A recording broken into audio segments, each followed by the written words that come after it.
Today, we're going to be talking about an important and timely subject that when it goes wrong, it can go very wrong. Hi, I'm Gordon Baker with Remax Alliance Group, and today we're going to be talking about post-possession. So what is post-possession and why would it be needed? Post-possession is when the seller occupies the house after the close of escrow and ownership has transferred to the buyer. Why would a seller want to occupy the house after the close of escrow and transfer of ownership? Well, the seller needs the funds from the sale of the house that they've been living in to purchase their next home, and they want to avoid a double move. And in some markets, like the one that we're in right now, a buyer allowing the seller to remain in the house after the close of escrow for a period of time may be that enticement that makes the seller choose their offer versus the others. Now, I've even seen sellers request a post-possession at no cost to them, the sellers, and get it. Now, a word of warning.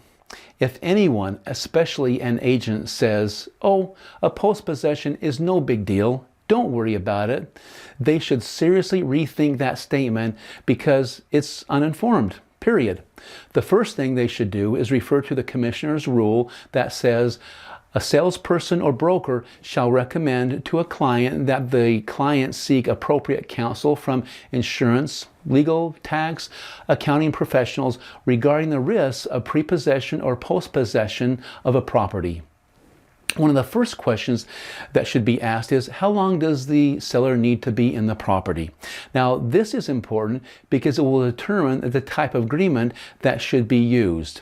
If the occupancy period after closing is 29 days or less, then it is considered transient lodging according to the Arizona Revised Statutes and is excluded from the Arizona Residential Landlord-Tenant Act. So it's critical to have a written agreement covering that period.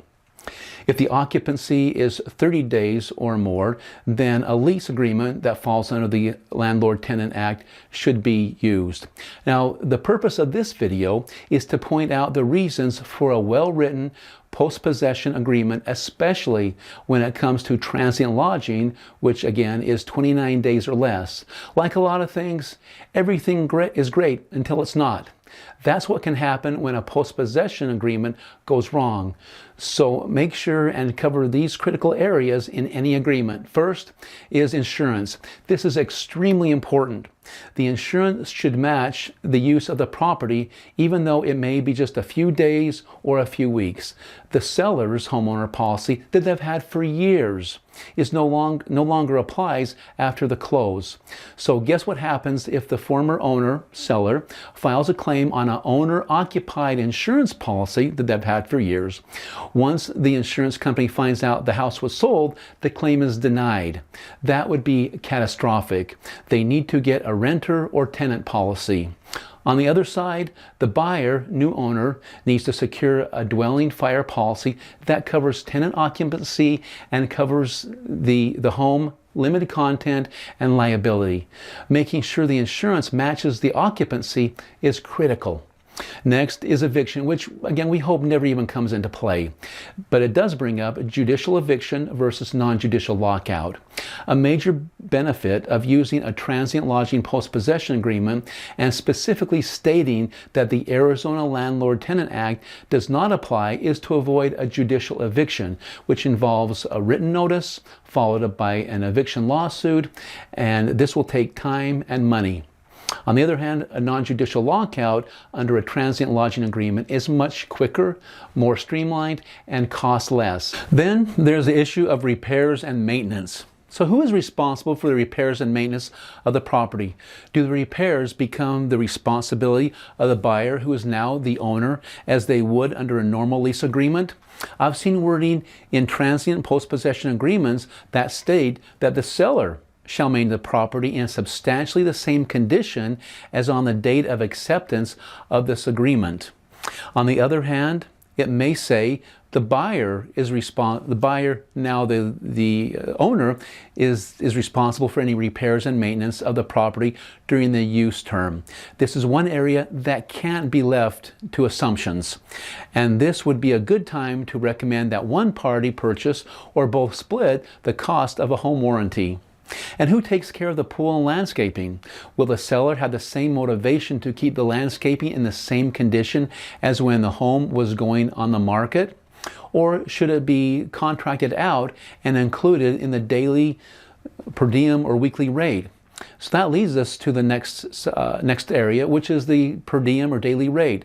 The seller may have purchased and lived in the house for 5, 10, 15 years, and therefore their monthly payment is relatively low, while the buyer, the new owner's monthly payment may be much higher. Covering the buyer's prorated mortgage, taxes, insurance, and any HOA fees seems like an equitable solution.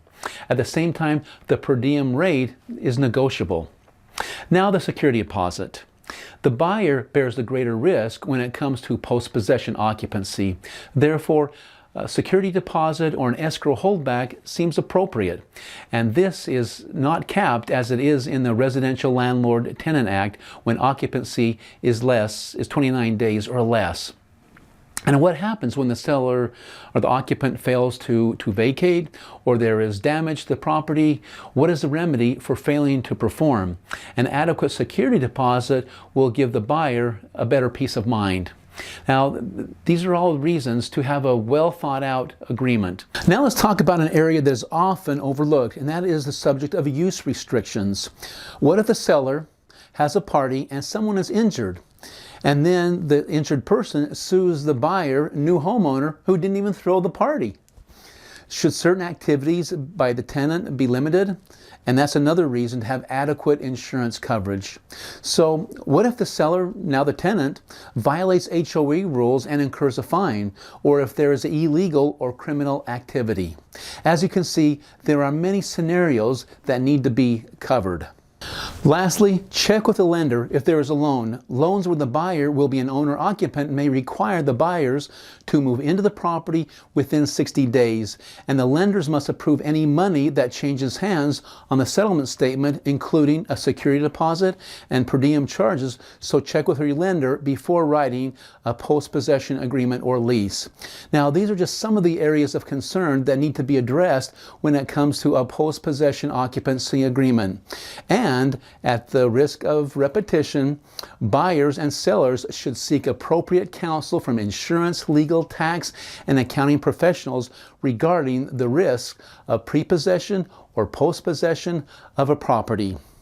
Now, obviously, the best way to avoid these risks is to avoid post-possession agreements, if at all possible. However, this market has made them more common than ever, so be aware of the pitfalls and risks associated with them. So, if you found this helpful, make sure and like it, then subscribe to receive more great real estate information. I would love to know what you thought of it, and if I can help you with your real estate needs, give me a call. I'm Gordon Baker with RE/MAX Alliance Group, 480-326-8571. Thank you.